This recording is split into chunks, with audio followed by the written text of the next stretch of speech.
qui a commencé depuis mercredi à porter la parole de Dieu. Le serviteur de Dieu, notre frère Jean-Paul, il vient de l'assemblée de Lukangaba.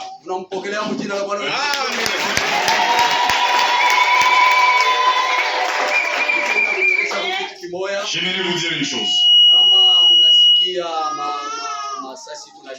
Si vous entendez les crépitements de balles, ne soyez pas agités. Ce sont les militaires qui font leur travail. Soyez attentifs à la parole de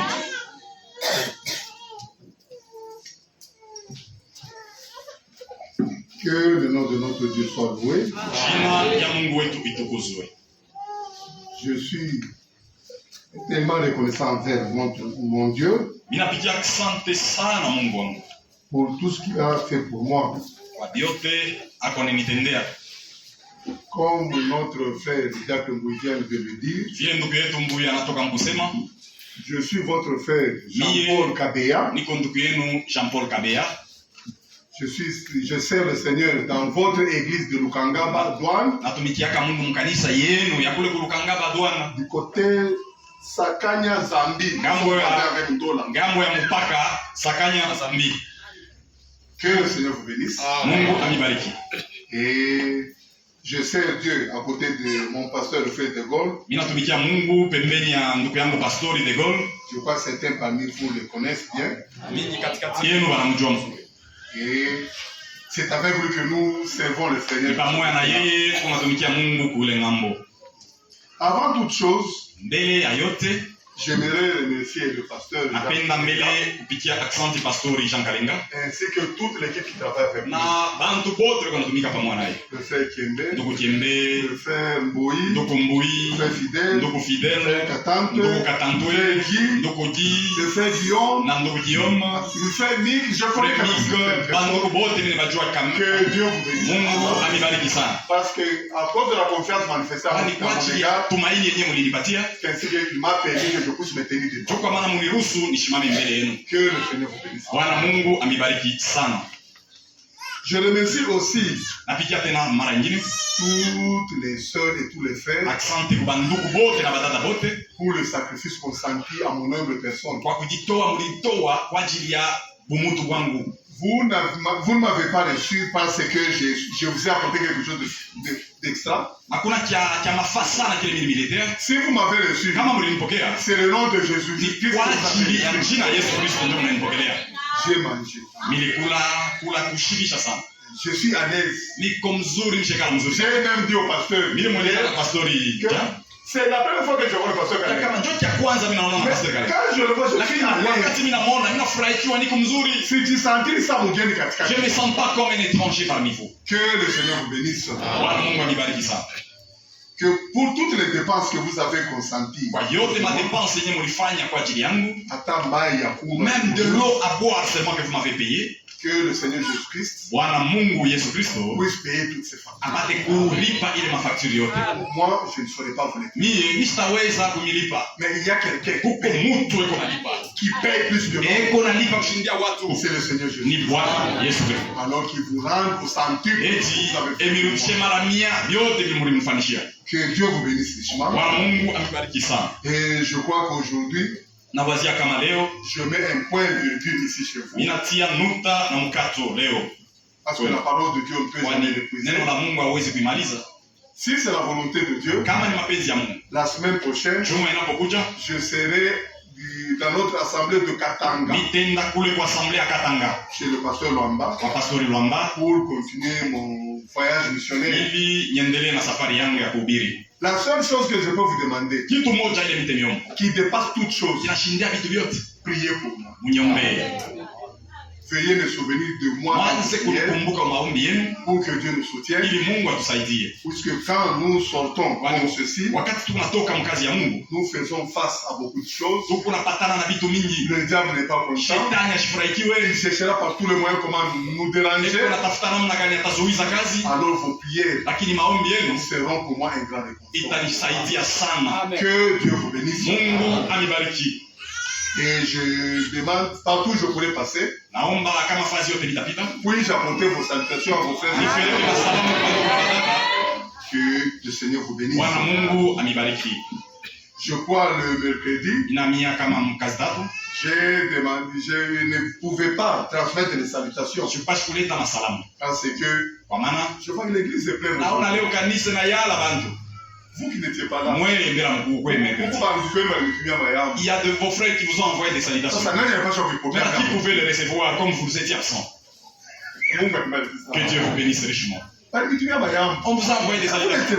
Mais à Mougouye, mais à qui pouvait recevoir ces salutations? Alors, Dieu, j'ai préféré les transmettre aujourd'hui. Afin que kila muntu ili chacun apokee mayambo puisse yake. recevoir ces salutations. Na mimi kama natoka na Et mayambo. même moi si j'étais avec les salutations, je dirais que l'église de Congo vous a transmis les salutations. Mungu abariki. Que Dieu vous bénisse. C'est ainsi que mes bien-aimés Kwa frères. maana wapendwa, Il y a vos frères du tabernacle huku wandugu wa tabernacle chrétien kula Kangaba, où je sers Dieu yule d'ailleurs. mimi natumikia Mungu, Ainsi que mon pasteur na Jean pastor Dégol wangu Kamangu. Delo Kalamangu, Notre frère ancien Honoré Kaozi. ancien Honoré Kaozi, Notre diacre frère Fidèle Mouchipaï. Sacré wetu Fidel Muchipai, Ils vous ont salué au nom de oh Jésus. Christ, Il y a aussi le serviteur de Dieu Joseph Kabangu huko na mtumishi wa Mungu Joseph Kabangu, qui sert le Seigneur dans l'église de Sakanya, yuko natumikia Mungu kusakanya, qui lui aussi vous a salué au nom de naye Jésus. alimleta na salamu jina la Yesu Kristo.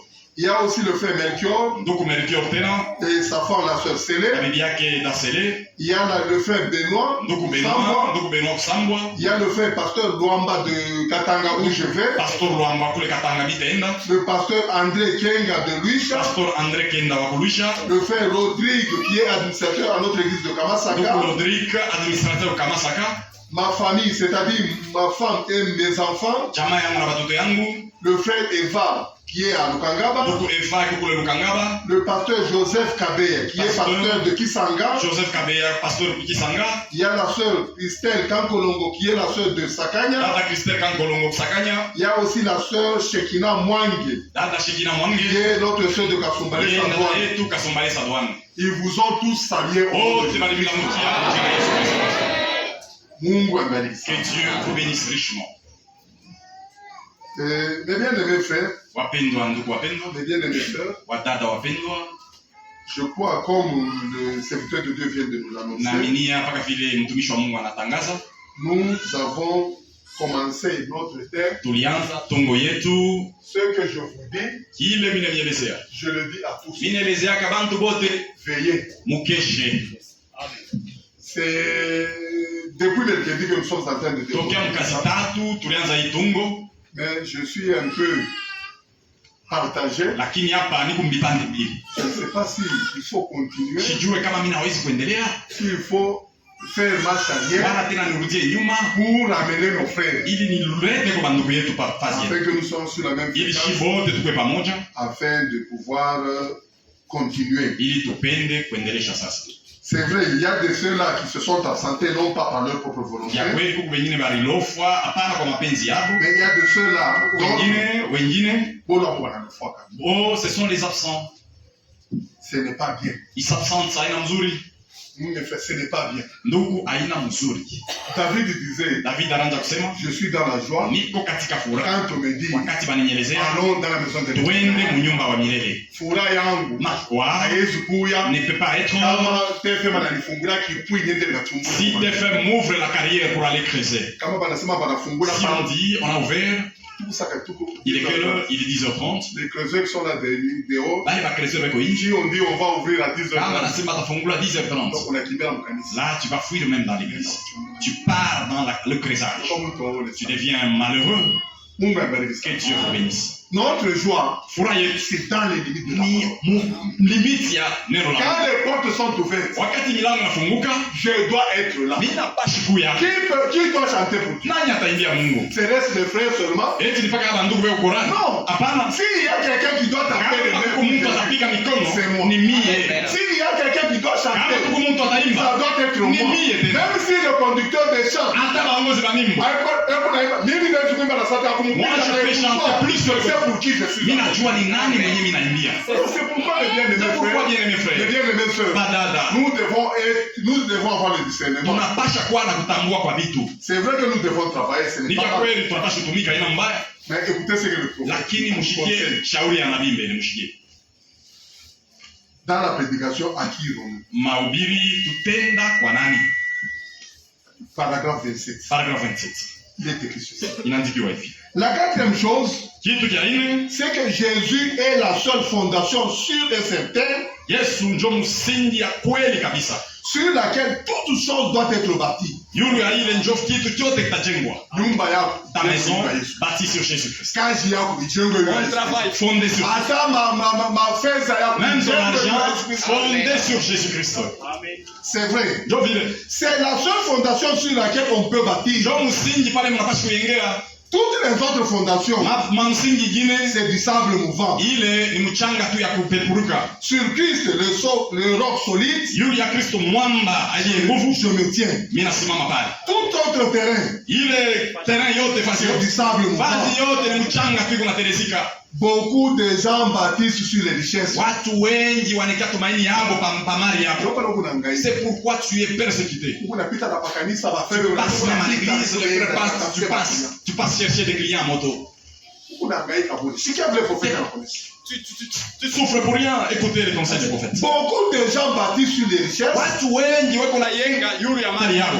Ils essaient de travailler Wanapenda kutumika en considérant combien d'argent ils peuvent gagner. weko naangalia franga kani watapata. Leo balifungula ile Aujourd'hui, site. on a ouvert la carrière tena. Là, avec les motos,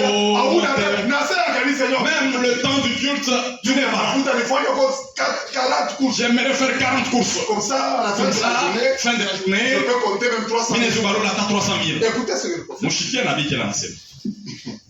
Ils essaient de travailler, Beko napenda kutumika, considérant combien d'argent ils peuvent gagner. beko naangalia franga gani batapata. Ils disent, Wanasema si moi je ne peux pas dépenser cela, kama mie mishipende kudepense ile, mes enfants après moi le feront. batoto yangu kisha mie bataifanya. C'est ça notre persécution. J'aimerais construire la maison. Aussi j'aimerais, mes enfants vont hériter ça. Quand tu vas mourir, Wakati utakufa. c'est-tu là où tes enfants vont passer? Najua pale batoto yako batakuwa hivi. C'est-tu ce qui va se passer avec ta maison? Unajua nyumba yako itakuwa je? Construire c'est bien, Yenga ni mzuri. mais construire suffit. Lakini yenga yule ya Yesu Kristo. Puisque j'ai lu la parole de Dieu, Kwani neno la Mungu linasema j'étais jeune, mimi kwa kijana. j'ai vieilli, Mimi je naseka. n'ai jamais vu Nishaonaka un juste abandonné. mwenye haki wanamwachilia wala mwana wake aanze kwenda kuombaomba mkate. Ça c'est la promesse qui nous appartient. C'est Jésus qui nous a C'est promis. Jésus qui a promis. Alors, il est mangaïko ya. Ça ta souffrance là. Il y a boulé. Tes préoccupations sont nulles. Il y a un cantique. Oh ma souffrance. Ma souffrance n'est rien. Ce n'est rien tout ce que tu fais là. Place Jésus au centre de ta vie. Il va se changer de toi, de ta progéniture, et de ton éternité. C'est celui sur qui nous fondons. On continue là. Tout a endelea. Si moi je ne peux pas dépasser cela, Kama mie nishiwezi kudepense, les enfants après moi le feront. watoto yangu bataifanya. Qu'est-ce que cela fait? Ile manake ni nini? Cela conduit à l'esclavage. Ikunongoza watu kuutumwa. Amen. Vous devenez esclave de votre Unakuwa argent. mtumwa wa franga yako. Peut-être que beaucoup de gens disent, Saa zingine watu wengine wanasemaka, il ne vous faut pas être un millionnaire pour faire cela. oh shikwe na franga mingi millionnaire ndio kufanya kile kitu. Un millionnaire va te makuta. Les gens ont beaucoup d'argent. Ils se préoccupent d'argent. Si quelqu'un a beaucoup d'argent, vous voyez même les cartes à la porte. Dans la maison des caméras. L'argent commence à les persécuter. Nous croyons que c'est eux qui sont esclaves. Vraiment, non, c'est bon. On continue. Il ne vous faut pas être un millionnaire pour faire cela. Ushikwe millionnaire ndio fanye vile. Mais vous pouvez simplement convoiter l'argent. Lakini unaweza tu kutamania makuta. Et vous faites tout, et vous êtes tout aussi coupable que le millionnaire que vous voyez. Hata vile na wewe kuna makosa sawa ule millionnaire mnaona. Il est tamaa makuta unali. La convoitise. C'est ce qui fait que tu abandonnes la parole et que tu pars chercher l'argent. Vraiment on dit, pour être esclave d'argent, ce n'est pas si tu as beaucoup de mal d'argent. L'envie, la convoitise fera que toi aussi, tu sois condamné comme le millionnaire. Il ne vous faut pas être un millionnaire pour faire cela. Vous pouvez simplement convoiter l'argent et vous êtes tout aussi coupable que le millionnaire. Ça, c'est ce qui me fait mal, c'est ce que je voudrais dire. Il y a autant de pauvres que de millionnaires qui seront en enfer parce qu'il s'agit de votre attitude vis-à-vis de la chose. De ce que Dieu vous a donné. Si vous bâtissez sur les richesses, cela tombera. Que Dieu vous bénisse. Je sentis l'église calme. Les hommes d'affaires de l'église. Nous sommes dans les affaires. Ce matin, je suis venu pour te rappeler. Sans plus tarder, je vous prie de vous lever. Nous allons ouvrir nos Bibles dans Marc chapitre 13. Marc 13. Nous lisons à partir du 35e verset. Marc 13, 35e verset. Jusqu'au 37e. Marc 13, 35 à 37. Oui, quand nous allons terminer, nous allons nous asseoir. Et nous allons continuer avec la lecture. Veuillez donc, car vous ne savez quand viendra le maître de la maison, ou le soir, ou au milieu de la nuit, ou au chant du coq, ou le matin. Craignez qu'il ne vous trouve endormi à son arrivée soudaine. Ce que je vous dis, je le dis à tous. Veillez. Je vais prier. Éternel Dieu Tout-Puissant, Père de gloire, Père de lumière, ce matin encore, nous te disons grandement merci. Merci Seigneur, parce qu'il t'a plu de me compter parmi les vivants ce matin. Et il t'a plu encore, oh Dieu de God de miséricorde, de conduire mes pas dans ta maison. Ta maison qui est une maison de connexion, ta maison qui est une maison de bénédiction, ta maison qui est une maison de consolation. C'est pourquoi, Père de gloire, Père de lumière, je crois de tout cœur que la manière que je viens d'entrer, ce n'est pas la manière que nous allons sortir. Amen. Toi, le Saint-Esprit, descend au milieu de nous. Parle à nos âmes. Nous avons besoin de la vie. C'est pourquoi, Père, nous te recommandons le culte de ce matin de tes mains. Voilà que tes fils et filles sont rassemblés en ce lieu. Non pas pour m'entendre moi en tant qu'homme, mais c'est pour t'entendre toi, Dieu, en train de parler de leur âme. C'est pourquoi, ôte-moi de la scène, Seigneur. Puisses-tu, oh Dieu, de voir de cette descendre de toi-même et parler à ton peuple. Et que Père de gloire, Père de lumière, en sortant d'ici, que tout celui qui est venu ici avec un problème, qu'il sorte avec la solution. Amen. Que tout celui qui est venu ici malade, qu'il reçoive sa guérison au nom de Jésus-Christ.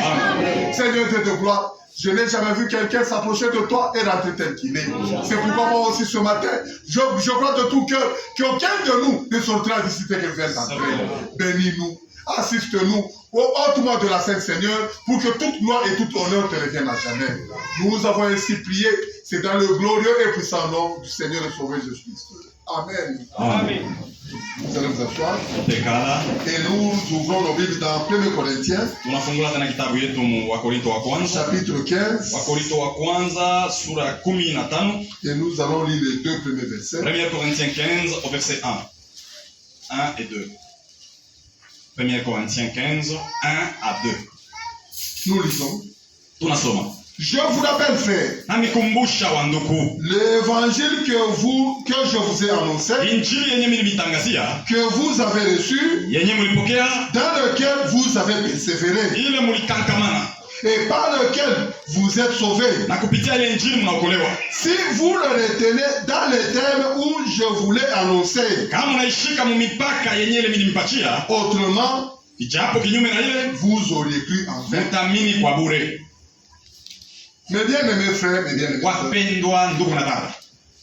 nous sommes, l'écriture que nous venons de lire de Marc chapitre 13, c'est Jésus lui-même qui parlait à ses disciples. C'est lui qui dit à son peuple, c'est que je vous dis, je le dis à tous, veillez. Il savait qu'il devait quitter ce monde et que les disciples devaient rester sur la terre. Il leur a donné même la promesse selon laquelle je vais vous préparer une place. Lorsque j'aurai terminé, je viendrai vous. Pendant que le Seigneur prépare pour nous, wakati Bwana anatutayarisha fasi, il ne nous a pas laissé sur terre pour croiser les bras. asituachie tupige mikono. Il a dit à ses disciples, Anaelezea wanafunzi, mukeshe, mwanze ukesha. à qui a-t-il dit? Alisema nani? À tous. Bantu bote. Tous, wote. Que tu sois pasteur, ukwe pastori, que tu sois diacre, ukwe shemashi, que tu sois choriste, ukwe korista, que tu sois soeur, ukwe dada, que tu sois frère, ukwe ndugu, Jésus te recommande Yesu anakuelezea waanze kukesha. C'est ainsi que nous avons vu le mercredi. Tuliona mercredi. C'est Dieu à qui il a dit. Bale benye alielezea. C'est tous ici. Ils tous Ce sont ses disciples à lui. Ni banafunzi yake. Haina watu wa mjini. Ce ne sont pas des vagabonds de la route. Il a dit ceci. Hii mambo alielezea. À ceux qui croyaient en lui. Kubale balimwaminia Yesu. Avant de le laisser. Bado ebachilie. Si je vous dis. Anaelezea ni À vous tous. Mwe wote. Veillez. Mwanze kukesha mbele. Donc ni mambo c'est-à-dire, ça concerne le croyant. Que Dieu vous bénisse. Mungu amibariki. J'ose croire que je suis au milieu des croyants. Na wazia kama niko katikati ya waaminifu. Que Dieu vous bénisse. Amibariki. Alors hii parole ni yako. Ça c'est à toi. Donc tu viens, Jésus te rappelle ce Yesu eko nakumbusha asubuhi. Comme nous venons de le lire. Je vous rappelle, frère. Na mikumbusha banduku. Un rappel. Kumbusho. C'est-à-dire quelque chose qui a été donné. Manake kulikuwa neno moja ililetwa. En cause de la négligence. Kisha kufura. En cause d'une certaine attitude. Kwa ajili ya kwa vitu. On vient te rappeler. Anakuwa kukukumbusha sasa. Pour te dire que. Écoute l'évangile que tu avais entendu. Ya injili yenyewe ulisikiaka. Dans lequel tu as persévéré. Ile injili ulikangamana. Leo hii. Et aujourd'hui. Nous sommes en 2024. Le 29 2024. C'est notre dernier rassemblement de l'année 2024. Donc durant toute cette année, sans compter les années antérieures, c'est moi le dernier ouvrier que Dieu a envoyé au milieu de moi. Vous venez vous dire, rappelez-vous, durant toute l'année, vous avez reçu. Vous avez reçu les prédicateurs. Vous avez entendu la parole. De mercredi à dimanche. Chaque semaine. Jour pour jour. Qui a été ici à l'église. Qui a entendu la parole de Dieu. Maintenant l'année tard. Quel est l'inventaire que tu peux faire de ça? Angalia mbele maisha yako. Quel inventaire peux-tu? Qu'est-ce que si tu mourais aujourd'hui? Ce matin, tu as dit qu'à balle perdue. Ce n'est pas exclu. Même si tu n'as pas qu'à balle perdue, tu n'as pas qu'à balle perdue, mais touche à la chair. Tu ne comprends pas.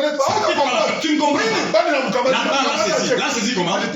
On a frappé dans les carrières des chrétiens. La balle a saisi un coup. Il est mort. Dieu n'est pas surpris. Mungu asishubuke. Maintenant, te demander le compte. Atakuuliza venye ulifanya. Jean Paul. Mimi kuchunga 2024. Ulipaswa kupata accident. Mimi kuchunga. Ulikuwa mgonjwa. Mimi nakuponya. Ulikuwa njaa. Mimi nakupatia chakula. Sasa unafanya nini na yeye anakupatia? Tu vas dire quoi à Dieu? Tu te rendras compte comment? C'est pourquoi je suis fait. Soyons sérieux. Soyons sérieux. Ne soyons pas les croyants du tabernacle.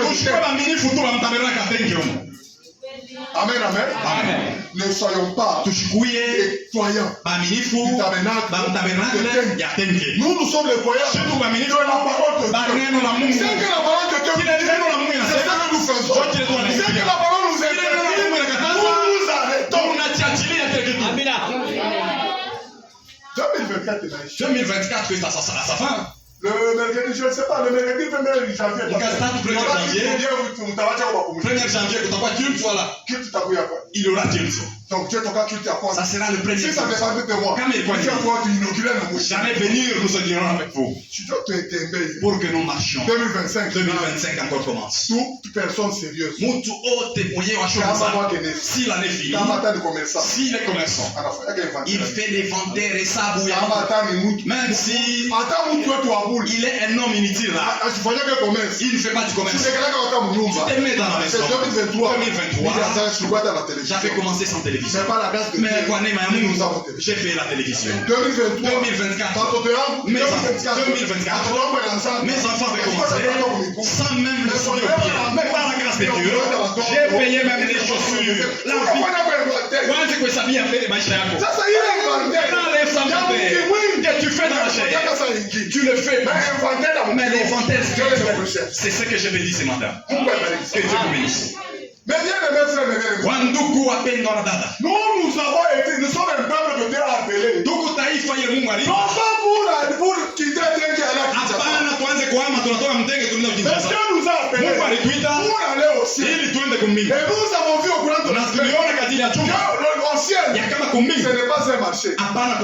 Amen. Dans votre église, je ne vois pas mercredi, tu viens dimanche. Que Dieu vous bénisse. Tu pars. Tu voyages jusqu'au dimanche encore. C'est comme bon tout ça. Bon, fin de la peine. Il n'y a personne qui va t'interdire. Le diable ne va pas t'arrêter. Oh, tu ne fais pas entrer dans ça. Non. Si tu veux, tu peux même voyager. Tu voyages, tu vas à Likasi. Tu vas à Kolwezi. Tu vas faire 3 semaines. Tu ne dis rien à l'église. Tu ne dis rien à tes frères. Même si tu n'as pas dit merci, personne ne va être derrière toi. Mais au ciel, tu ne vas pas entrer comme un défunt. Au ciel, tu ne vas pas entrer comme au marché de Tengi là-bas. Il y a des conditions. Il y a des mapachos. Si tu n'accomplis pas ces conditions, même si tu es dans l'église chaque jour, tu amènes la dîme chaque jour, tes offrandes, c'est ce qu'on disait. Tu arrives, si le panier passe, c'est lui qui amène la dîme. Il jette l'enveloppe. Tout le monde sait que Frère Jean-Paul, l'enveloppe, ça c'est le Frère Jean-Paul qui l'a. Et quand les administrateurs vont derrière, $400. $400. En tout cas, Job a boss. Je vais te dire ici. Je vais te décourager. Si tu ne vis pas la parole de Dieu, inutile d'amener même crédit. C'est ce que la Bible nous dit. Si vous ne tenez pas la parole, vous avez pris en vain. Ça, c'est maintenant, quel est l'intérêt d'amener tes dix ici? Tu te sacrifies inutilement. À la fin, on te dit que tu as échoué. Je ne te connais pas. C'est ce que la parole de Dieu nous dit dans Matthieu. Matthieu 7. Aujourd'hui, on se dit au revoir. Matthieu chapitre 7. Matthieu 7. À partir du 21e verset. Matthieu 7, 21, je crois. Ceux qui me disent Seigneur, Seigneur, n'entreront pas tous dans le royaume de Dieu. Je n'ai rien donné à mon sauveur. Je lui donne mon cœur seul. Oh mon sauveur. La partie de l'esprit, il te dit, ceux qui m'appellent Seigneur, Seigneur, tous n'entreront pas. Mon frère, oh j'aime Jésus. Jésus te dit, ça c'est un appel, un avertissement. Il te dit, même si tu n'as pas même si vous chantez la chorale, chante la chorale, ou comme toi que tu sois enfant de Dieu, que tu t'assois qu'on t'appelle frère, mais Jésus, qui t'appelle aussi sœur et frère. Aujourd'hui, les gens se réjouissent. On l'appelle frère. Oh frère Nick. En tout cas, c'est ça que nous serons avec eux au ciel. Il est une âme. Nous te considérons. On s'imagine seulement. On marche. Et nous marchons que frère Mika. En tout cas, c'est un serviteur de Dieu. Nous avançons vers le ciel. C'est ma volonté. Et celui qui est entré au ciel, c'est celui qui appartient. Ce n'est pas moi. Bien-aimé ma soeur. Ça sera quel impact? Si il est Yesu akolese, ça sera malheureux. Matthieu 7. On va jusqu'à arriver avec toi. Ceux qui me disent Seigneur, Seigneur, n'entreront pas tous dans le royaume des cieux. Mais c'est seulement celui qui fait la volonté de mon Père qui est dans les cieux. Plus je me dirai en ce jour-là, Seigneur, Seigneur, Jésus, n'avons-nous pas prophétisé en ton nom? Est-ce que je n'ai pas prêché à Tenke aussi? Ce jour-là, il est chic, ça sera grave. Il dit, plusieurs diront, Seigneur, Seigneur, n'avons-nous pas prophétisé en ton nom? N'avons-nous pas chassé les démons en ton nom? N'avons-nous pas fait beaucoup de miracles en ton nom? N'avais-je pas amené ma dîme en ton nom? N'avais-je pas chanté au tabernacle de Tenke en ton nom? Alors je leur dirai ouvertement, je ne vous ai jamais connu. Oh, frère, donc, tu chantes seulement. Hein, frère, pas que vous l'avez dit. Tel que tu nous fais chanter, hein, tu chantes, mais Jésus ne te connaît pas. Nous allons arrêter seulement. Si tu es sérieux, arrête seulement. Rentrons dans les mondes. Qu'on rentre dans les carrément. Je vis comme je vis. Ma conscience. Oui, je mérite l'enfer. À la fin, je ne te connais pas. Je ne sais pas que chacun soit sérieux. Que chacun soit sérieux. Il ne faut pas regarder à ta femme, à ton mari. Ne regarde pas au pasteur. Même si tu es diacre. Oh, je vais arrêter d'être diacre. Au lieu d'aller faire mes affaires, je m'en vais seulement rester chez moi. Tu fais tout ce que tu veux. Tu entres en enfer. Ta conscience est... Oh, tu vas mériter. Au lieu que les gens prennent la boisson, toi tu bois la boisson dans la chambre. Forcément. Et que tu t'arrêtes dans le bar, en train d'embriner. C'est tu es bien. Qu'est-ce qu'il y a? Oh, il boit. Il boit, je ne sais pas, les tuiles. Tu as déjà vu quelqu'un qui boit? Il boit la viande. Bois. Il boit le tu bois. Au lieu d'aller boire en chambre, quand tu pars boire en chambre, là que tu vois, tu te caches, tu fais le mal. Les gens les hypocrites, nous les voyons d'ailleurs. Tu vas passer au bar, on a même placé le table. Ils boivent, ils ne sont même pas là. Et toi quand tu sais que ni Moubaya, je crois dans le fichama. Écoutez mon frère, le péché Zambi n'est pas péché parce qu'on a fait en public. Écoutez mes frères, le péché n'est pas péché parce qu'on l'a fait en public. Même quand tu fais le péché dans ta chambre, ça devient toujours le péché.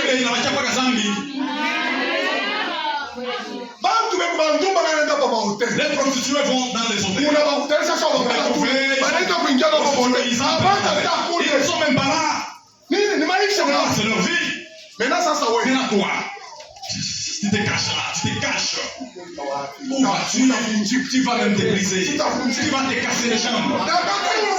Et si tu fais ça, le diacre ne te voit pas, le pasteur ne te voit pas, tout le monde te voit pas. Mais beaucoup de riches sont là. Jésus-Christ est à la fois. C'est pourquoi il te dit ce matin. Si tu veux aller au ciel, chaque matin, si tu es venu pour que le pasteur te connaisse, tu le recherches. Lui, il n'a pas les ciels où t'amener. Lui, il combat pour aller au ciel. Toi aussi, tu es malheureux. Cherche que le pasteur qui aime,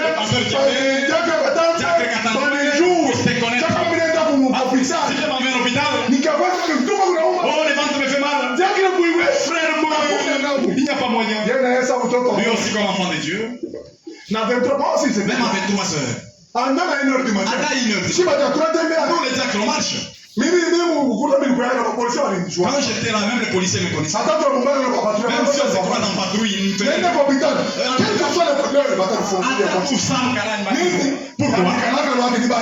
Pourquoi? Ce sont des diacres qui partent. Mais maintenant, Mungu. Lui comme enfant. Anakuwa kukuangalia kwa Il kitanda. vient te regarder à l'hôpital. Sasa anakulipia ma soeur. On a payé des soins. Okay, bali Mungu unasema ngapi? Bon médecin combien?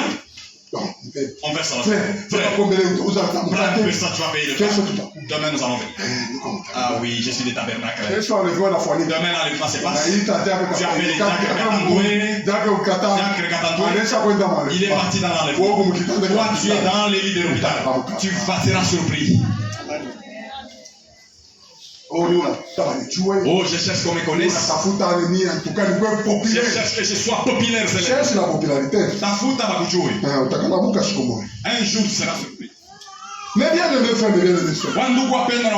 Nous sommes des candidats pour aller au ciel. Et pour aller au ciel, nous avons vu que ce qui a fait que Jésus puisse venir nous chercher, c'est parce que nous avions brisé la parole de Dieu. L'homme, quand Dieu l'a créé, nous ne serons pas rentrés dans tout cela. Il sait que tu dois les tenir. La volonté de Dieu, quand il t'a créé, c'était pour que tu vives éternellement. Mais l'homme, Adam, dans le jardin d'Éden, il a brisé la parole. Quand il a brisé la parole de Dieu, le péché éloigne toujours. Le péché éloigne toujours le croyant de son Dieu. Quand le péché est allé tenter par le monde, l'union qui était, le pont, il était entre Dieu et l'homme. Le pont a été brisé. Alors l'homme a perdu toute communion, tout contact et toute communion avec Dieu. Et cette structure ici a fait que l'homme a perdu toutes les garanties qu'il avait reçues de Dieu. Dieu lui avait donné la vie éternelle. Dieu lui avait donné la vie éternelle. Il lui avait donné la bonne santé. Et il avait donné aussi la stabilité. C'est que Dieu avait donné à l'homme. Et l'homme ne se souciait de rien. L'homme ne savait pas qu'il y avait des maladies. L'homme ne savait pas qu'il y avait la mort. Il ne savait pas qu'Angaïka. Ce qu'il avait besoin, il avait seulement dans les bras de son père et le bras de lui donner. Maintenant, la condition de péché a fait que l'homme a perdu tout ceci. L'homme qui avait la vie éternelle commence à mourir. L'homme qui avait la bonne santé, il devient malade. C'est ainsi qu'on a Léo. Vous voyez l'homme, il est vieux, il commence à vieillir avec les cheveux blancs. Même si tu fais comment, tu ne vas pas arrêter les cheveux blancs. Même si tu forces contre lutte contre la vieillesse, tu vas mettre le teint noir dans la tête, le super black dans la tête, et que tu as les cheveux noirs. Le jour que tu vas te lever, tu regardes encore les cheveux blancs plus que ça. Oh, je lutte contre la vieillesse. Là aujourd'hui, avec les mamans, tu cherches quoi nous faire voir. Aujourd'hui, tu trouves un gars, il s'est mis un pantalon en taille basse. Tu cherches être cher. Tu cherches quoi? Pâture de verre. Où que tu vis? Misanda. Tu restes Misanda. Tout ce que tu fais. Alors l'homme qui avait la vie qui avait la bonne santé, qui avait la stabilité, anakuya sasa un vagabond. Mais comme Dieu l'a aimé l'homme, il n'a pas voulu que l'homme reste dans cette position. C'est ainsi qu'il est venu. Il est venu. Il a regardé sur toute la terre. Personne n'était. Dans ma tribu, il n'y a personne qui était. Peut-être il est descendu dans la famille. Mon grand-père, un échec. Baba yake Kamboya. Un échec. Baba yangu un échec. Qui pouvait me sauver? Alléluia. Qui pouvait sauver? C'est que Dieu, dans son amour, il s'est fait un corps qu'on a appelé Jésus-Christ pour venir chercher l'homme qui était tombé. Pourquoi il est venu dans le chercher? Kifukuzio kyake. Le but de Jésus. C'est pour amener l'homme dans ces conditions-là. Que Dieu vous bénisse. Il cherche à te ramener. À couper vie éternelle. Il te donne la vie éternelle. À couper bonne santé. Il te donne la bonne santé. À couper stabilité. Il te donne la stabilité. Mais toi, tu refuses. Qui a tort maintenant? Qui a tort? Est-ce que la tort à Jésus? Ou bien le tort appartient?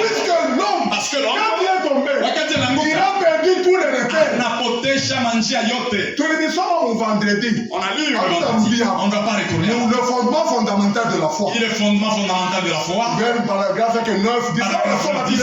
Si vous lisez, vous allez comprendre ce que nous disons. Donc, l'homme, quand il est tombé, il a perdu toutes ses conditions. Alors Jésus-Christ, quand il est venu, c'est par amour, c'est par amour, il est venu chercher l'homme afin de le ramener dans les conditions qu'il avait perdues. Donc, c'est cette prédication que tu écoutes. Les prédicateurs viennent. Notre frère. Le but de Dieu, retourner à la vie. Le but de Dieu, tu rentres dans ta première condition. Mais l'homme refuse. Mon Dieu, qu'on a kataa. Et dis-moi, oh laissez-moi d'abord. Oh je suis jeune, laissez-moi faire la vie. La vie et le vide, c'est différent seulement à un seul lettre. C'est que tu vois que c'est ça la vie. C'est rien. C'est le vide. Tu te mets des produits cosmétiques de savon. Que je sois blanche. Après 3 ans, tu as maintenant des carcasses vides. Tu parles, te dis aujourd'hui, tu bois. On te dit, bois beaucoup. Tu as la silence de foi vide. Tu as perdu l'argent. Tu as gagné la maladie. On a donné à mon gang. Oh, de la médecine. Aidez-moi. Rentre, va encore boire. Vide. Il n'y a rien. Et c'est que vous, c'est le monde appelle. C'est ce que Jésus appelle. C'est ainsi que mes bien-aimés frères, tous les citoyens du ciel, Bamba kusauti Mungu. Dunia itatucheka. Le monde va se moquer de nous. Dunia itatuonesha sana le monde dira que nous sommes vieux. Dunia itaonyesha bonazeka. Les hommes verront que tu es vieille. Oh, wenzako wanamke wanavala kwa tumashiba na wasa les femmes portent menteur. Tabeleke kamuzekesha. Tu vas être vieille. Muonesha kusema. Dis-lui que la mouche inashukia hapa kinyama cha koza. Descend sur la viande pourrie. Kankamana. Voilà porte les mini-jupes. Mais les produits cosmétiques. Pour que tu sois comme une saucisson. C'est à manger la viande. Toi, ma soeur, accepte de porter la honte de Jésus. Aujourd'hui, les gens n'aiment pas prendre la honte de Jésus. Les gens cherchent l'honneur. Même les serviteurs. Honneur. Qui est le pasteur? Oh, les pasteurs. Qui est le serviteur? Qui aujourd'hui a accepté qu'on l'humilie en public? Tu me connais moi. Oh, je vais te maudire. La parole de Dieu elle-même. Si c'est Dieu maudit, c'est pas. Il c'est toujours. Oh, je vais te maudire. On nous famille. Je vais te maudire, Jean. Jésus-Christ n'a pas dit à personne. Oui, toi, t'as bien douté là. C'est chercher la gloire, la popularité. Oh, comme ça. C'est moi le diable de tabernacle de ténèbres. Moi, c'est moi l'Adem. On ne s'appelle plus administrateur. On abrège seulement Adem. Oh, c'est moi l'Adem. Maintenant les païens. Comment ça cherche Adem, c'est quoi? Adem, c'est-à-dire quoi? Oh, moi c'est l'Adem. Tu viens maintenant, non? Oh, tu vois un homme qui arrive. Adem. Cravate, en tout cas veste. Il arrive. Même la voix change. Unajua mie wakati mbingu itakuya, mbingu ni ya babako, les administrateurs qui ne sont pas enfants de Dieu, ils vont aller en enfer. Les diacres qui ne sont pas enfants de Dieu iront en enfer. Au ciel, rien que les enfants de Dieu. C'est pourquoi mon frère, notre objectif dans la vie, ce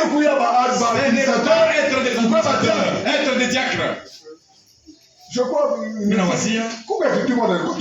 l'écriture me vient en tête. Jude chapitre Jude 1. C'est lui qui est créé de Jude 1. Jude 1, lisez pour moi. J'aimerais relever quelque chose. Jude 1. Jude 1.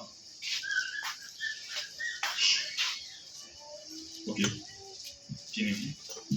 Après la mort de Josué. Jude. Nouveau Testament. Jude 1, verset.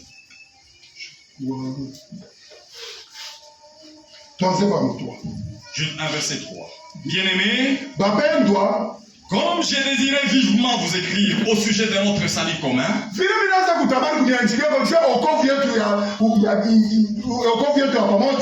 je me suis senti obligé de le faire. Afin de vous exhorter à combattre pour la foi. Je ne sais pas que les malades tout le monde. La créer, s'il vous plaît. À combattre. Picane vite en combat. À combattre pourquoi? Pour la foi. La foi. Qui a été transmise au sein une fois pour toutes. Que Dieu vous bénisse. Dans l'église, nous avons le combat. Jésus-Christ nous a donné la latitude de combattre. Pour être diacre. Ça, ce n'est pas permis. Pour combattre. Ce n'est pas pasteur. Pour être pasteur. Il n'est pas de chez nous. C'est un combat charnel. Ni combat qui mouille. Si tu as suivi ça, tu es déjà perdant. Mais notre combat, c'est pour la foi. Pas pour une fois. Pas pour une fois quelconque. Pour la foi. En français, les Français disent article déterminé. Il est article, il en est chapitre. La foi. La foi. C'est ça notre combat. Pour que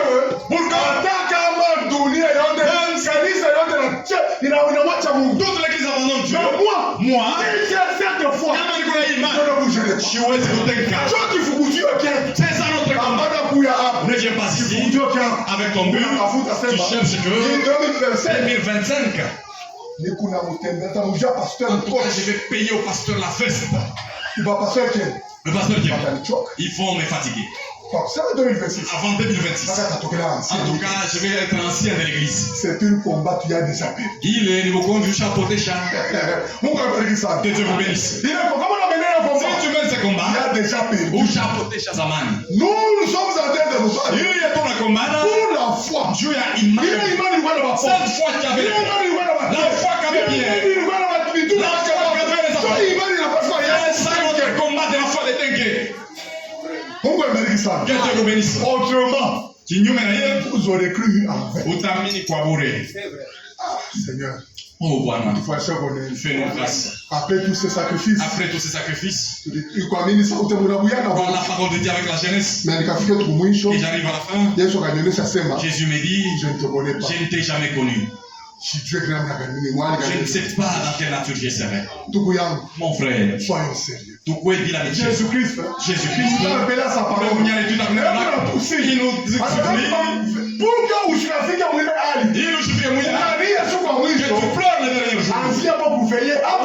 à veiller aujourd'hui. Examiner. Examiner dans ton sac de voyage. Tu t'es dit, où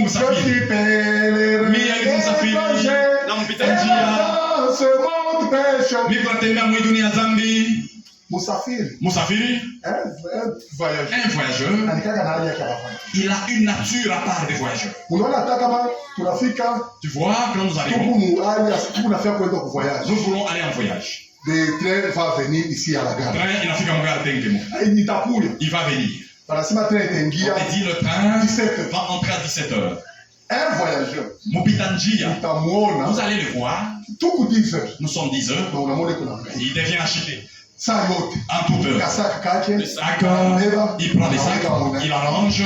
Ça devient un peu petit. N'enlevez pas mon sac. Il regarde. Tu as mon chargeur. Donne-moi d'abord mon chargeur. Il met dans les chargeurs. Un voyageur. Vous chantez les cantiques. Si le train sonne, il te dira, je sens les vrombissements. Il est voyageur. Même s'il dort dans la maison. Si le train sonne bon, il sent les trains. Il va se il avait la nature d'un voyageur. Maintenant toi, tu prends aussi un voyageur. Comment tu vas avec la négligence que tu as aujourd'hui? Quel est le ciel dans lequel tu voyages? Avec la négligence que tu as. On te dit la parole de Dieu. Tu dis que non, cette fois-ci c'est la fête. C'est même chez Choubois. Si la parole de Dieu va au ciel. En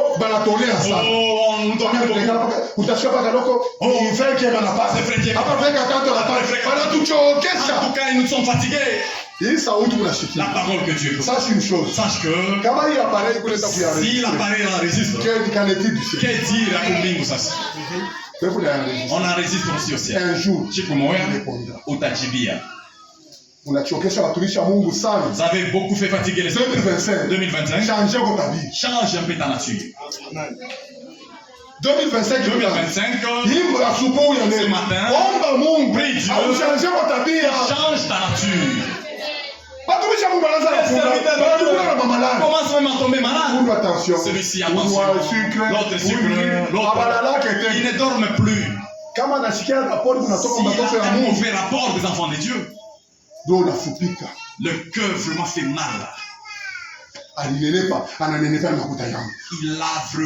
Il a bonne santé à cause de moi. On regarde même ses enfants. Ses enfants, à cause de notre argent. Si maintenant lui, il a ses rapports pareils. Il va prier Dieu avec joie pour toi. C'est ainsi que vous voyez les choses, ça ne marche pas. Ça ne marche pas. Tu seras même un esclave. Dieu ne va pas te bénir. À cause de ce que tu avais fait. Et tu le sais bien. Tu viens seulement. Nous voyons le pasteur. Que Dieu te bénisse. Ce n'est pas arrangé. Dire seulement que Dieu te bénisse. On fait que Dieu te bénisse. Pasteur, que Dieu te bénisse. Est-ce que dire que Dieu te bénisse sans se repentir, c'est péché-là. Et dans les congélateurs. Je l'accumule même jusqu'en 2025. Ce que tu fais, c'est vrai. Et si Jésus venait en 2025 avec tes péchés, est-ce que tu iras même au ciel?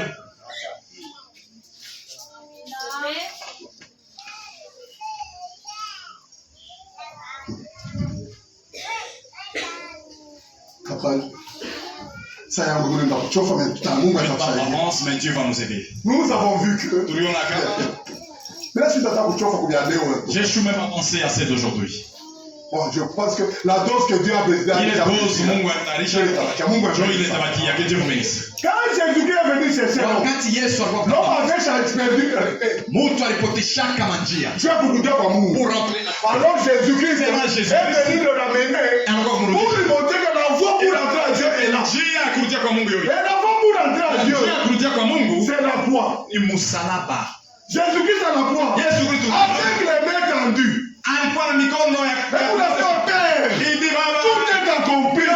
Ne vous aimez ni n'a changé. Je l'ai remontré. Ni n'arrive à Père. Ni n'a champion. Maintenant ça. L'autre est utilisé. Tout est accompli. Tout celui qui croit. Tout celui qui voit la vie. Tout celui qui voit la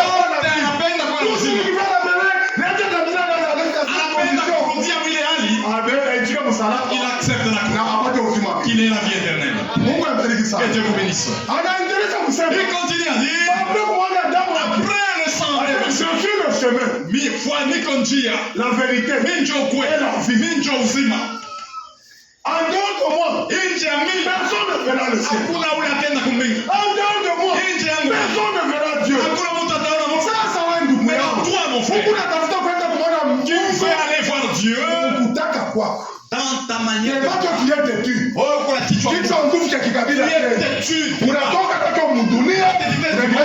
tu l'amènes même dans la parole. Dès qu'on te dit quelque chose, que ça fait quoi? Je ne peux pas accepter. Tu veux aller au ciel. On te montre le chemin. Dans ta manière à toi. Et Dieu te regarde. C'est un incroyant. Pour les moutoulis, dans notre église, nous allons t'appeler frère. Dans l'église, nous allons t'appeler sœur. Parce que le ciel t'appelle frère. Est-ce que Mbingu le ciel t'appelle frère. Ou bien on est vous frère, c'est le frère seulement par étiquette. Pourquoi ça a été ça? Que Dieu nous aide. C'est ainsi que tout celui qui était en dehors de Jésus, en dehors de Jésus, c'était un pécheur, c'était un perdu. Pour marcher avec Christ, tu dois accepter accepter d'être baptisé au nom du Seigneur Jésus-Christ. Que tu entres dans le chemin. Ça, ouais. Mais là, toi, tu as un bon cœur. Hein? Depuis 2 ans. Depuis 2 ans. Tu es ici, même le baptême, tu ne le reçois pas. Mais là, tu fais quoi ici? Tu perds ton temps inutilement. Tu es seulement dans l'église. Même de baptême. Engagement seulement. Léo, aujourd'hui, je crois le 30. Je crois que c'est les 30. Dans toutes les sociétés, on paye les gens. Oh, matricule. 115. 115. C'est frère Miki qui passe. Ah, frère. Oui, ton salaire est là. Matricule 135. C'est frère tel là. Matricule 215. On donne l'argent. Mais ça, ouais. Maintenant, toi, tu n'as pas de matricule. Nous te voyons, tu entres à TFM. Tu vois que tu fais l'aventure. Le 30, qui va te payer? Ça fait. Maintenant, frère, vous faites comment? Tu vois comment toi-même ta marche? Le baptême, tu n'engages pas. On prend le baptême. Il y a arrangement. Le baptême d'arrangement. Au lieu de faire les parties. Au lieu de tobo. Puisque Dieu ne peut pas. Parce que c'est le premier pas de la mission. On t'avait dit à ton père. Dis, comme tu vas t'arrêter. Si on finit à prêcher. Si on demande qui vient aller au ciel, tu lèves ta main. Quand tu lèveras ta main, le diacre et les diacres fidèles, ils vont te prendre, ils vont t'amener à l'eau. Quand on va te baptiser, tu seras frère. Ok. Ça va? Oui, ça va. Frère. Jésus est ta frère. Est-ce que Jésus t'appelle sœur aussi? C'est là que je me focalise. Est-ce que Jésus aussi t'appelle frère? Ou bien c'est toi-même qui t'appelles seulement. Tu t'es infiltré dans l'église locale. Il y en a beaucoup ici. Au lieu de prendre ton engagement avec ton Dieu, mais il est transformé à Sumbalesa. Là, nous disons à Sumbalesa. On est infiltré. Il y a la porte pour entrer. Il y a celui qui passe par la brousse. Si vous tous vous l'avez. Mais où est l'India mon Dieu? L'autre est entré dans les villages. Nous sommes dans les villages. Oui, allons-y. Mais arrivé là.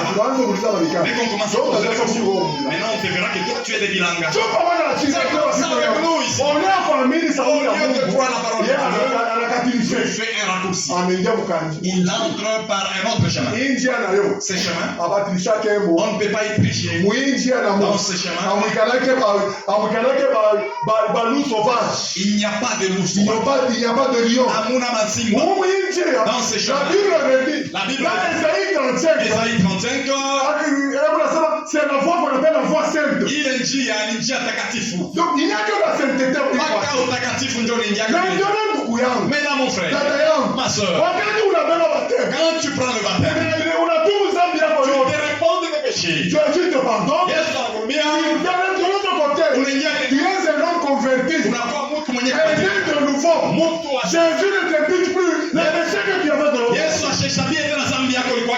Cela ne fait pas de toi un chrétien.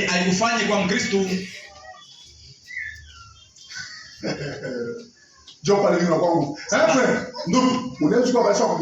Tu peux être baptisé depuis 1990. depuis 1990. Mais au ciel, Jésus ne te voit pas comme un chrétien. Tu es un païen seulement. Pourquoi? Parce que ce qui fait la chrétienté, c'est la révélation de Jésus-Christ dans ta vie. Nous avons lu tout au courant de la semaine. C'est là que les seuls qui étaient ensemble nous engaillent. Si vous voyez que c'est le téléphone, là mon numéro, je vais te l'envoyer.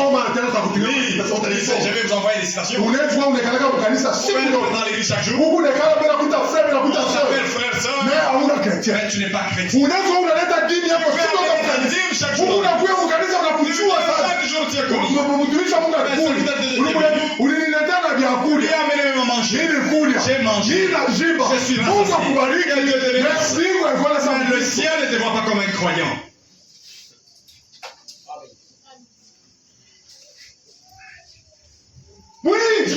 Dans ce chemin, Isaïe dit, ça sera pour un seul. Il t'a quoi tu as les justes. Pour le venir à qui? Lisons d'abord. Isaïe 35. Isaïe 35, lisons.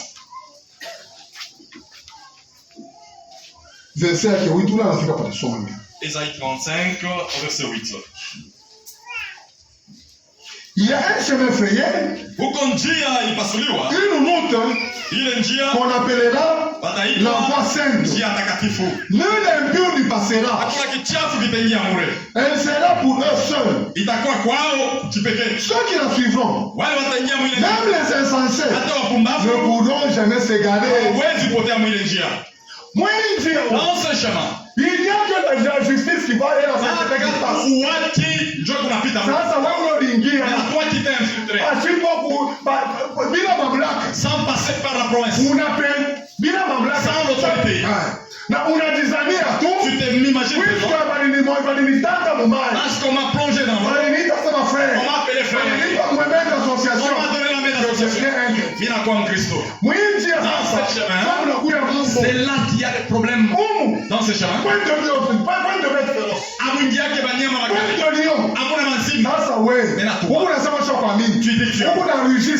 tu rougis comme un lion. Comment? Nous sommes des frères. Même les assiettes, on va pêcher les assiettes. Même les Saint-Esprit en toi. Il y a beau partout tu arrives. Même si toi tu laisses les désordres. Toi tu pars que les tu iras critiquer même les hommes. La bouche qui ne dort pas en famille. Tous les problèmes. Ici nous sommes. Dès que nous sortons, les chrétiens, c'est quoi? On a vu Dieu fidèle. Tel mari de mari. Tel son mari. C'est un voyou. Même s'il est voyou, c'est ton père. Quand tu es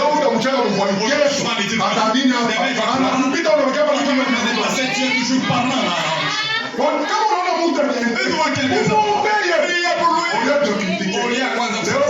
Aujourd'hui, les croyants, ce sont des radios communautaires.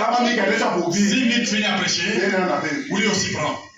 Tu as vu Mick, même si ce qu'il fait, la maison, dans sa maison, en tout cas, il y a charcuterie. Il va l'immoler vraiment, fini. On va les déchirer, les critiquer. Si Jésus te voit, il te voit avec les sangs. Nous nous te voyons avec les sangs. Mais toi, tu as tué. Dans ta vie, toi. Tu t'es déjà repenti. Et tu vas aller au ciel. Si tu refuses de payer, mon frère, ma soeur, continue avec ta vie, continue à chanter, mais le ciel ne t'appartient pas. Le ciel n'est pas à toi en aucun cas. Avec des congélateurs d'accumulation. Que le gaz ne finisse pas. Continue à accumuler les gaz. Continue. Le péché, que ça ne puisse pas courir. Si le gaz finit, ça va sentir.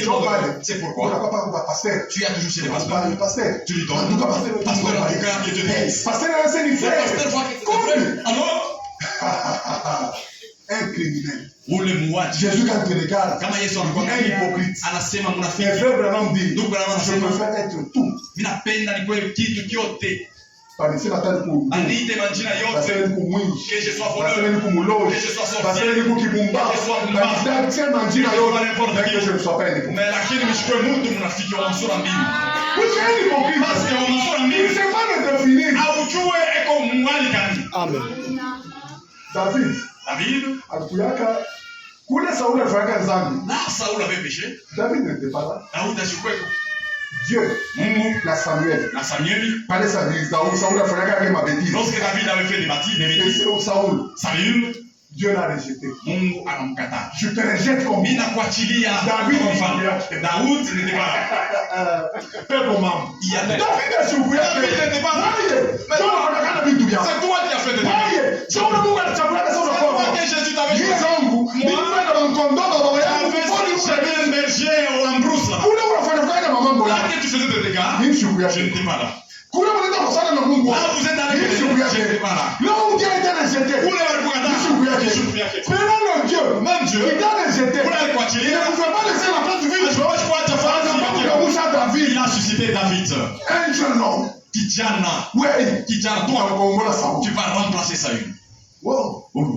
Ouais, je dois faire ça. C'est toi qui as péché. Parce que moi, c'est toi là, ma frère. Est-ce que moi j'étais là? Est-ce que c'est moi qui t'avais envoyé? C'est toi qui as fait. Oui, c'est Dieu qui t'a rejeté. Le Dieu qui t'a rejeté. C'est Dieu qui a choisi.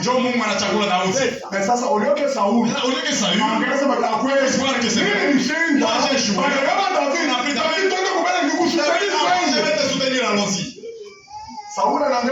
a regardé. David. Pour prendre mon poste. En tout cas, même s'il faut mourir, nous mourrons ensemble. Si nous lisons Psaume 57, David pleurait. Seigneur, en toi je cherche mon refuge. On cherche chaque fois. David vient d'abord. David a dit, comme tu as la chorale. Très bien.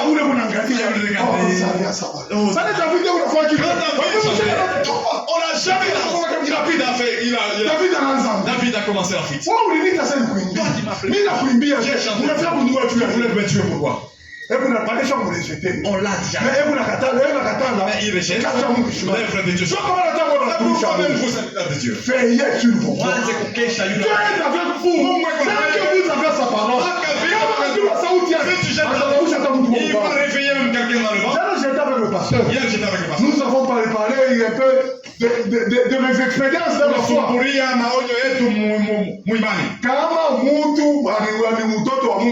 Si quelqu'un est un enfant de Dieu, fais attention sur mon combat. C'est pas un guerre de le combattre. Tu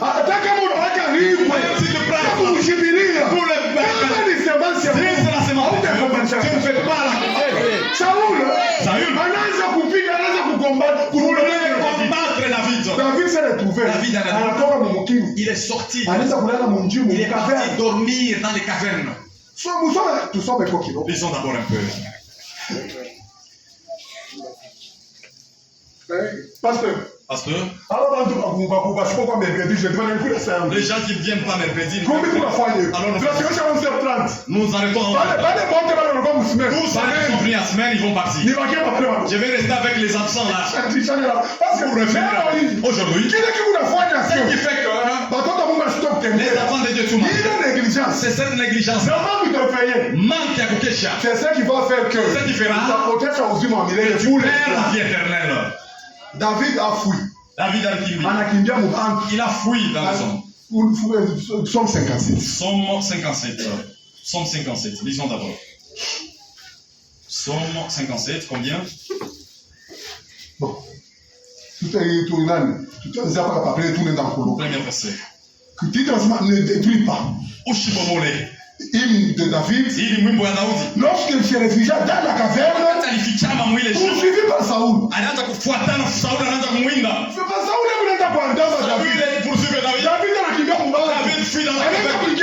il est parti dans la caverne. Dans la caverne commence, verset 2.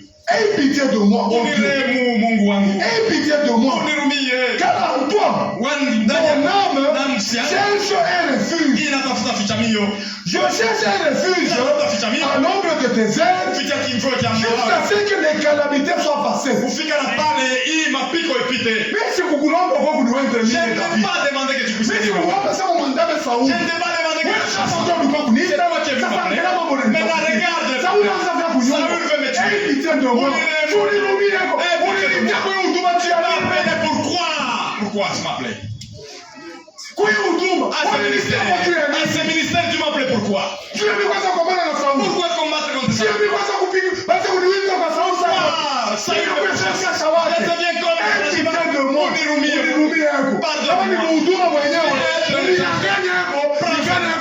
comme j'ai la paix seulement. Ta mauvaise vie. Tu peux même faire chasser les gens dans la cité. Ta mauvaise vie. Tu peux faire chasser le frère dans l'église. Les voisins. Ou les voisins le voisin de ton quartier. Il est venu pour prendre la parole de Dieu. Il regarde ta vie. Il regarde dans le vent. Il te voit. Oui. Celui-ci. Frère. De cette famille. En tout cas, je ne peux pas. J'arrête. Ta mauvaise vie. Tu peux faire les enfants de Dieu. Et je à cause de ta mauvaise vie. David. Allez, tu l'as trouvé. Ne savais même pas pourquoi tu es dans le On continue.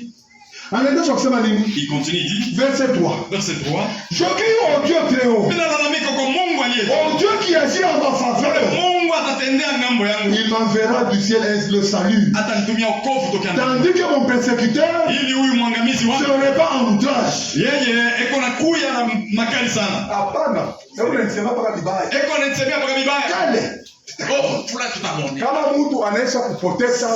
Quelqu'un qui a perdu les saluts. C'est un homme amer. J'ai entendu le pasteur me dire. J'ai aimé le témoignage. Il qualifiait votre il est qualifié à ta vie. Les serviteurs de Dieu, on l'a frappé à cause de la parole de Dieu. C'est la grâce. Vraiment, ça te fait mal. Fais-moi même fouetter, fais-moi fouetter. Sois en colère et fais-moi fouetter. Quel témoignage vas-tu amener à Christ? À Christ, voyez. Dans l'église. Toi. Tu joues quel rôle, toi? Rôle de persécuteur ou bien rôle de persécuté? Ou bien rôle de persécuté. Frère. Dans cette église, je te pose une question. Tu crois il y a déjà marché plusieurs années? Il n'y a que deux choses. Pourquoi tu veux trouver? Il y a le camp de Dieu. Il y a aussi le camp des Satan. Il y a les gens conduits par les Saint-Esprit. D'autres conduits par les Saint-Esprit. D'autres qui sont précédés. Il y en a toi. Dans ces côtés-là. De quel côté es-tu? Et le ciel, nous avons le ciel. C'était ça. Que Dieu vous bénisse. J'avance. Que ça arrive quand tu prends la parole. Commence à la développer. Dans ta vie charnelle.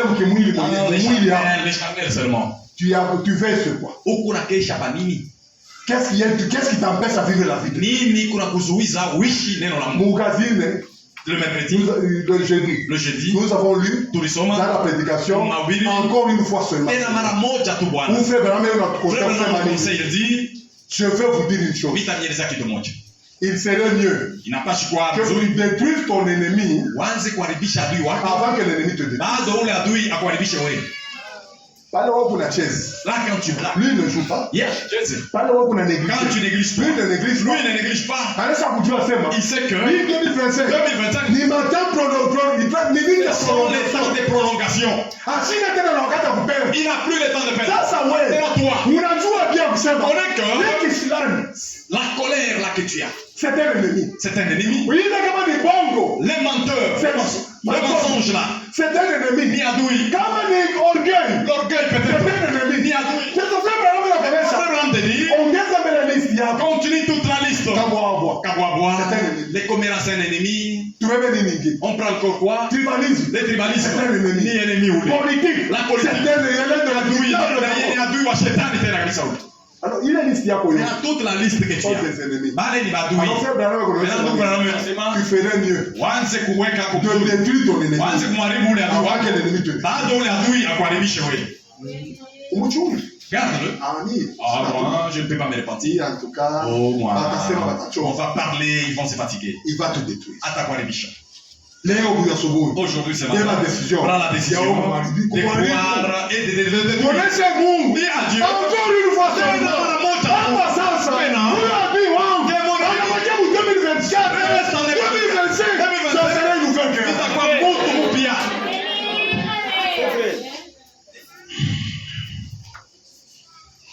mon âme est parmi les lions. C'est David qui pleure. Mon âme est parmi les lions. Les enfants de Dieu. Ils viennent avec de toi. Si tu parles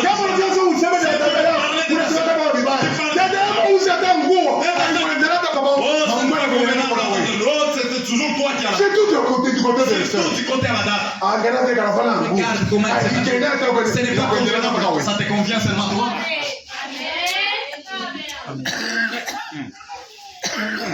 Je suis parmi des lions.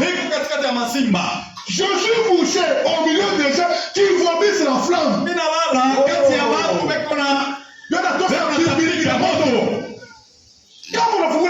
Si tu ouvres ta bouche, même les païens sont étonnés. Oh, ici nous avons un ciel. Nous sommes des croyants. Croyants d'où? Quel type de croyant? Même quel ciel où tu veux aller? De vomir la flamme. Au milieu d'hommes qui ont pourtant la lance et les flèches. Tu dois savoir. C'est ça, ça y est. David chante pour moi. Il fait semblant comme s'il danse. Alors qu'il veut vraiment. Il ouvre les yeux. C'est la lance déjà. Nous croyons que toi, viens aussi chanter. Ils servent Dieu. Ils servent toi. Et à Chutomiki, oui. Tout ça, nous sommes. Le conducteur. Est-ce qu'il y a quelqu'un qui sait battre le synthèse?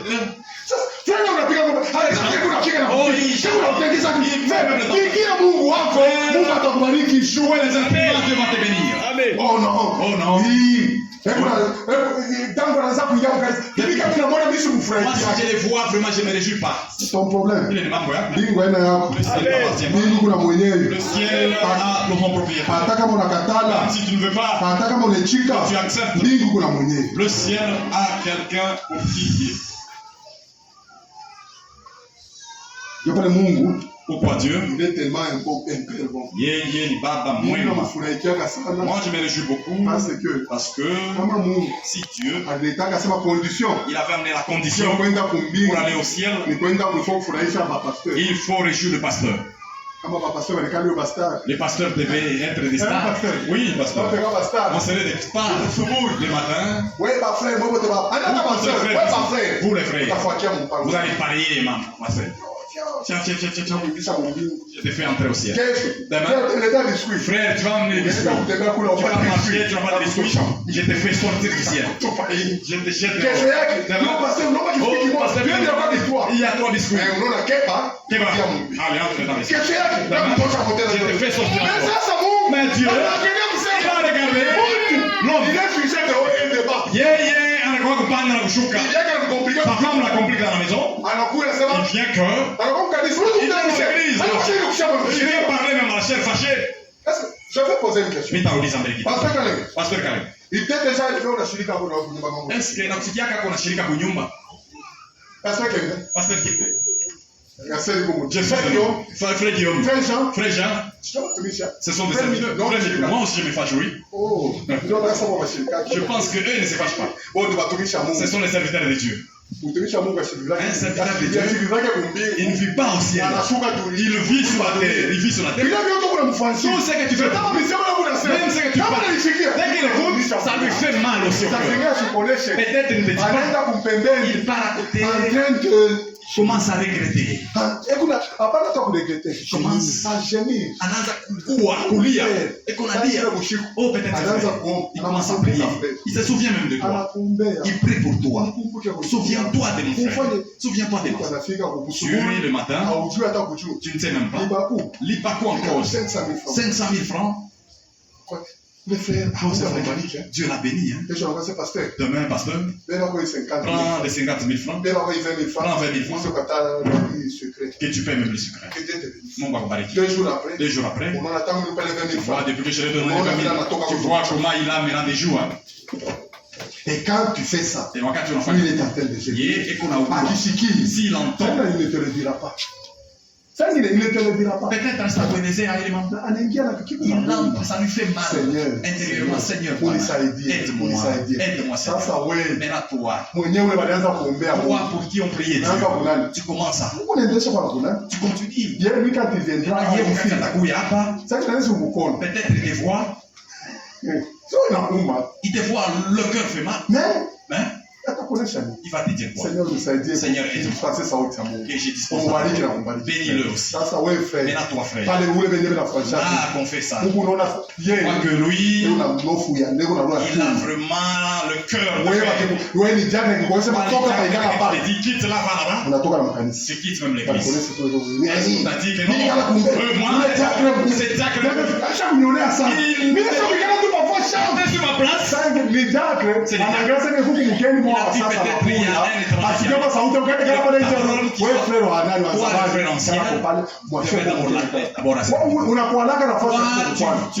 tu t'achoppes même là où il faut pas. Tu t'achoppes même là où il faut pas s'achoper. Frère, moi, on ne joue pas de moi. Il me connaît. Moi. Même si je viens dans le merci à Dieu comme vous voyez. Païen que tu es. Si je vais même te sortir. Dites merci à Dieu si vous me voyez. Quand tu viens, cherche la vie du pasteur. Quand tu viens, la santé ou la santé du pasteur. Quel est le profit qu'il gagne chez toi? En tout cas, moi, c'est vous donner. Même si tu es calme, c'est toi les déchets de tes femmes. Parce que ce sont les gens qui je vais te faire humilier. Oh, je suis cadre. Je suis cadre. Il y a un il y a un chariot, ou bien cadre du véhicule. C'est vrai. Oh, je suis cadre. Vous ne connaissez pas mon niveau. Oh, tu connais mon niveau. Tout le niveau, il y a Jésus-Christ. Tout le monde, les niveaux de Jésus, ton niveau aussi, tu vas nous donner où?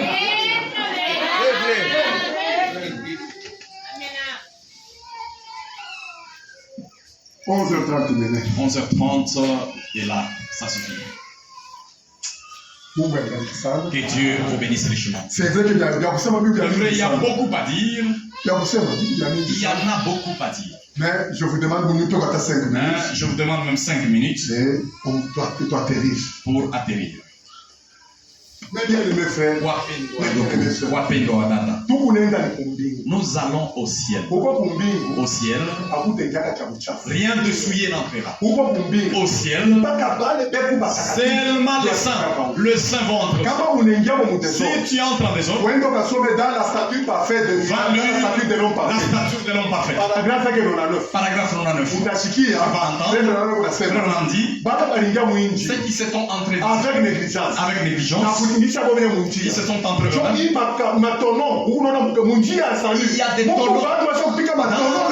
y a des tonneaux le long de la route.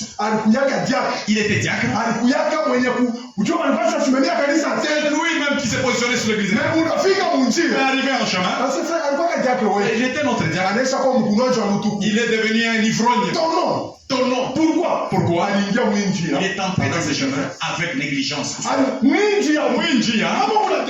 dimanche, mon frère, ma soeur, dimanche, nous tous, le pasteur de veiller, le diacre en train de veiller, les chefs en train de veiller. Les limites de la route, c'est la parole de Dieu. Ne va dire à gauche ni à droite. Quand vous le faites, vous t'aimez la route. marcher avec Dieu. Marchez dans les limites de sa Marchez dans les limites. Quand on a tout gagné, ça va sortir en dehors. Satan va te pourchasser. Que Dieu vous bénisse. Et il n'y a que cela. Kuko tu pas capable.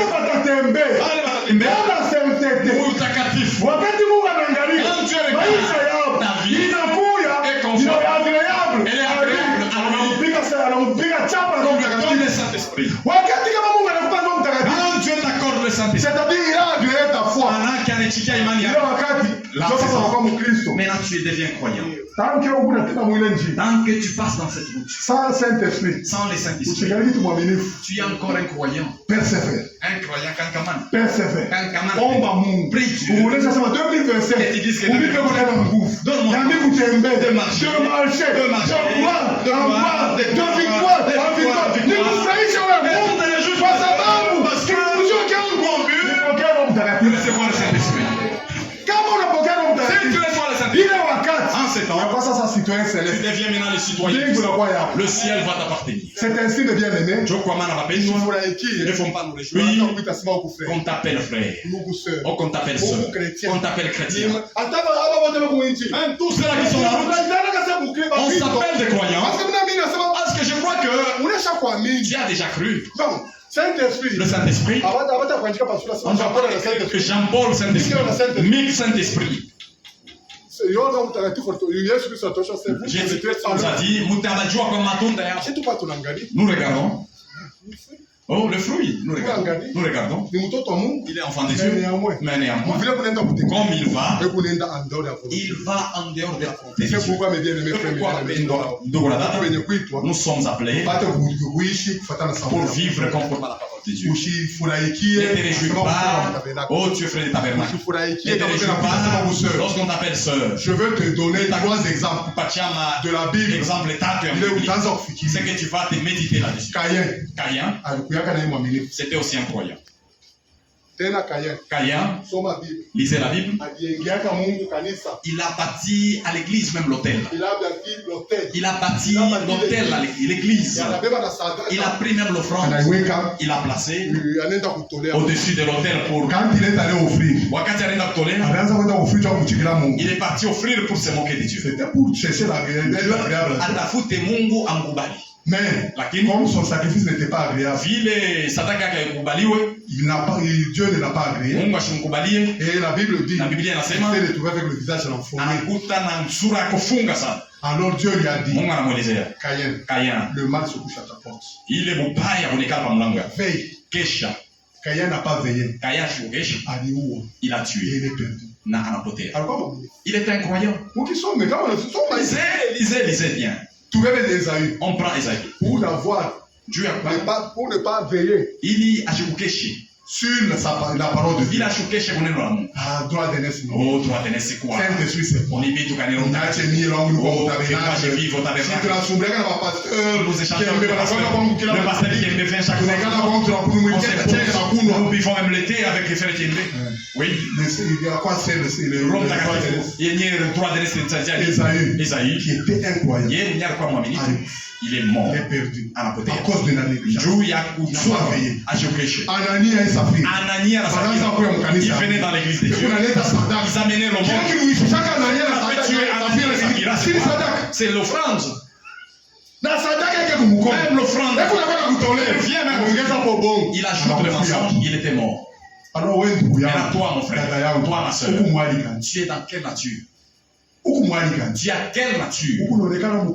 Tu parais être vraiment gentil, être comme une véritable croyante. Mais ton cœur, mais moi, le cœur de l'homme tu sais que le cœur de est l'homme tortueux par-dessus. tu peux le reconnaître. Nous nous connaissons les noms. Oui, frère Jean. Ça c'est frère Jean. Oui, frère Jean-Paul. Ça c'est frère Jean-Paul. Oui, frère fidèle. L'autre frère fidèle. L'autre frère certain. Mais l'intérieur du cœur, c'est Dieu qui te connaît. Ne cherche pas la faveur du pasteur. Ne cherche pas la faveur de l'homme. Cherche la faveur de Dieu. La faveur de vie. Na utapata uzima. Que Dieu vous bénisse. Je crois que j'ai fini. Inawazia kama tunashimama hapa. Tamaliza.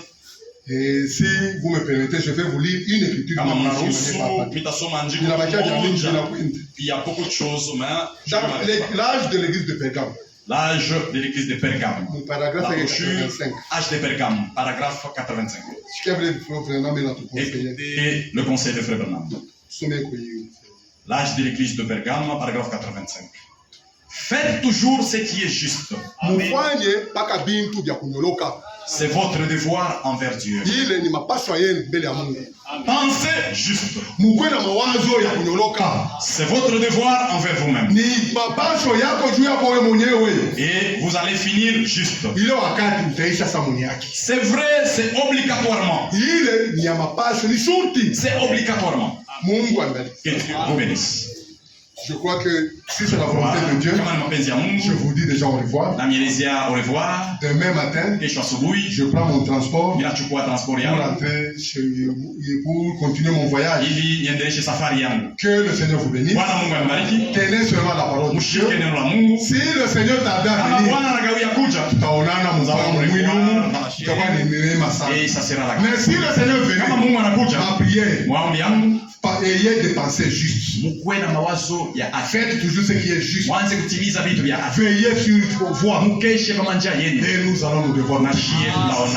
Que le Seigneur vous bénisse.